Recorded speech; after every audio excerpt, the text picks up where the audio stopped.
Profit and loss, लाभ और हानि। इसे पढ़ाने से पहले, इसे बताने से पहले आपने कुछ टर्म आपको जानना चाहिए। सीपी क्या होता है, जिसको आप कहते हो कॉस्ट प्राइस। कॉस्ट प्राइस या क्रय मूल्य। क्रय मूल्य जिस प्राइस पर जिस कीमत पर किसी वस्तु को खरीदा जाता है वही उसका क्रय मूल्य कहलाता है। Price paid to purchase an article. Cost price means price paid to purchase an article, paid to purchase an article. किसी भी सामान को खरीदने में जो प्राइस पेड किया जाता है वही कॉस्ट प्राइस कहलाता है या क्रय मूल्य कहलाता है। दूसरी जो आपको मिला वो क्या है, सब प्राइस, उसके बाद कॉस्ट प्राइस के बाद सेलिंग प्राइस, विक्रय मूल्य क्या कहलाता है। विक्रय मूल्य बोलने से selling price, price at which an article is sold, price at which an article is sold, किसी वह कीमत जिसमें किसी वस्तु को बेची जाती है वह उसका विक्रय मूल्य कहलाता है। तो आपको दो टर्म जानना चाहिए, दो चीज जानना चाहिए। कॉस्ट प्राइस क्या है, सेलिंग प्राइस क्या है। कॉस्ट प्राइस मतलब क्रय मूल्य, सेलिंग प्राइस मतलब विक्रय मूल्य। वह कीमत जिसमें किसी वस्तु को खरीदी जाती है वही उसका क्रय मूल्य कहलाता है, जिसमें क्रय किया जाता है, और वह कीमत जिसमें किसी वस्तु को बेची जाती है वही उसका सेलिंग प्राइस कहलाता है। अब दो परिस्थितियां उत्पन्न होती है। पहला, when SP is greater than CP, जब विक्रय मूल्य क्रय मूल्य से ज्यादा हो। दूसरा, when SP is less then CP, जब विक्रय मूल्य क्रय मूल्य से कम हो। पहला, देयर इज गेन, लाभ होगा। कहाँ पे गेन कैसे होगा, जैसे आप किसी पेन को 5 रुपया में खरीदते हो और 6 रुपया में बेचते हो तो 6 रुपया आपका सेलिंग प्राइस हो गया। Suppose you are purchasing a pen in rupees 5, means the cost price is 5, and you are selling that pen in rupees 6, the selling price is 6. So here SP is greater than CP, means you are in profit, you are in gain. So gain is equal, there is gain. So gain is equal to SP minus CP, that is very common. Now gain percent. Sometimes it is given to find the gain, then SP minus CP. Next one is gain percent. Gain प्रतिशत क्या होगा, लाभ प्रतिशत क्या होगा, लाभ बटा क्रय मूल्य गुना 100। Gain percent is equal to gain by CP into 100। Now similarly when SP is less than CP, जब SP CP से छोटा होगा देयर इज लॉस। सपोज आपने किसी पेन को 6 रुपया में खरीदा और उसे 5 रुपया में बेच रहे हो तो 1 रुपया की घाटा हो रही। वही घाटा क्यों हो रहा है, क्योंकि SP जो है CP से छोटा है, तो लॉस जो होगा CP माइनस SP होगा। इसी प्रकार लॉस प्रतिशत क्या होगा, हानि बटा क्रय मूल्य गुना 100, loss by CP into 100। So what you have seen, आपने देखा आइदर गेन और लॉस, गेन हो या लॉस हो, दोनों जो होता है वह क्रय मूल्य पर निकाला जाता है। गेन और loss is always calculated on CP। आपने किसी वस्तु को कितने रुपये में खरीदा है इस पर निर्भर करता है गेन और लॉस। अब देखिए इसमें कितने प्रकार के प्रश्न पूछे जाते हैं। फाइंड SP, कभी यह पहला सवाल, फाइंड SP क्या हुआ, फाइंड सेलिंग प्राइस, विक्रय मूल्य निकालिए। कब, When CP and profit percent are given, जब CP क्रय मूल्य दिया हुआ हो और प्रॉफिट परसेंट दिया हुआ हो।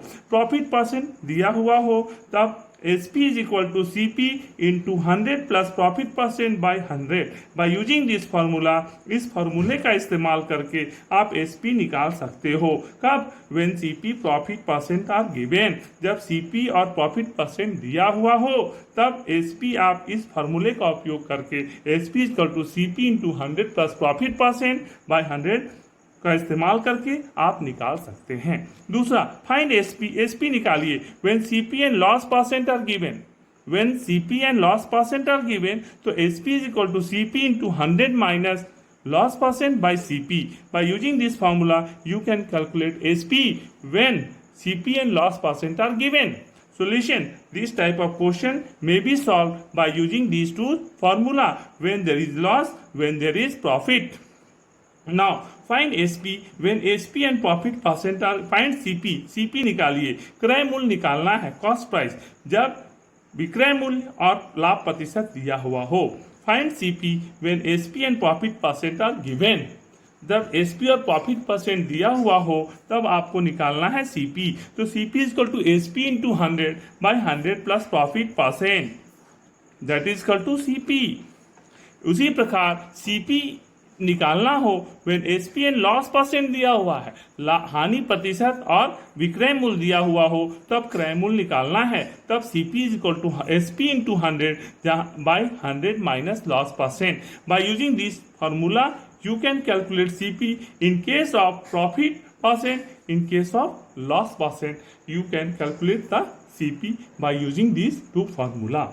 Now you have to keep in mind gain or loss is always calculated on cost price, and overhead expenses shall always be added to the cost price, or effective cost price includes overhead charges incurred. Suppose you have taken a car and you have spent rupees 100 in order to repair that car. That is 100 rupees what you have spent in order to repair that car, that should be added on the cost price. आपने किसी car को खरीदा और उस car को repair करने में यदि आपने 100 रुपया खर्च किया तो वह 100 रुपया जो आपने खर्च किया वह कार के क्रय मूल्य में जुड़ जाएगा, कार का वास्तविक इफेक्टिव कॉस्ट प्राइस हो जाएगा.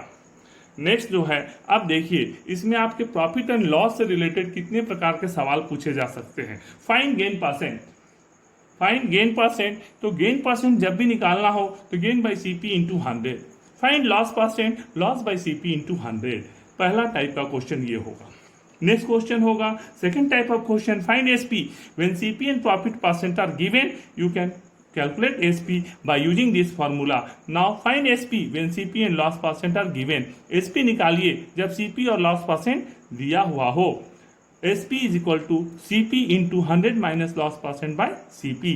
तीसरे टाइप का जो सवाल होगा when find CP, CP निकालना है आपको when SP and profit percent are given. तो CP is equal to SP into 100 by 100 plus profit percent. इसी प्रकार से CP निकालना है जब SP और लॉस परसेंट दिया हुआ हो.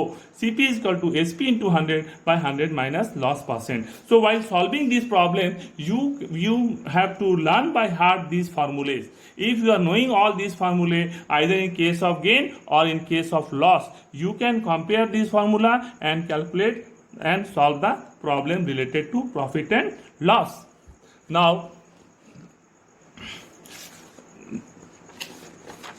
thereafter, discount. What do you mean by discount? Discount you might have seen while buying goods that and every article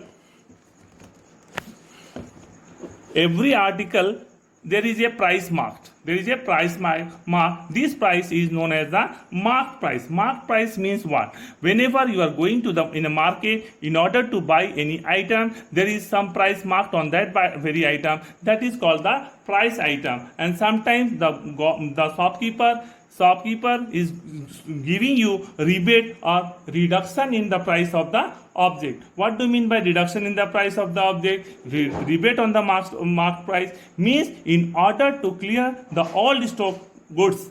In order to clear the old stock goods, the shopkeeper allows a reduction in the price, allows rebate on mark price. That is known as discount. That is known as discount. Discount means what? Discount means reduction in price or rebate in mark price. Now, how you calculate the selling price? Suppose selling price is equal to mark price minus discount whatever the shopkeeper is giving you. Now, discount is equal to mark price minus selling price. Discount is equal to MP into rate of discount by 100. Discount percent, how you will calculate discount percent? Discount into 100 by mark price. Suppose discount and mark price are given, then you can calculate discount percent. Similarly, selling price is equal you have to calculate selling price when a mark price and discount percent are given. So in relation here, MP into 100 minus discount percent by 100. Similarly, mark price you have to calculate mark price 100 into SP by 100 minus discount percent. If SP of two objects are equal, if selling price of two objects are equal, and one of them is sold at X% profit and the other is sold at X% loss, then there is always a loss of how much loss?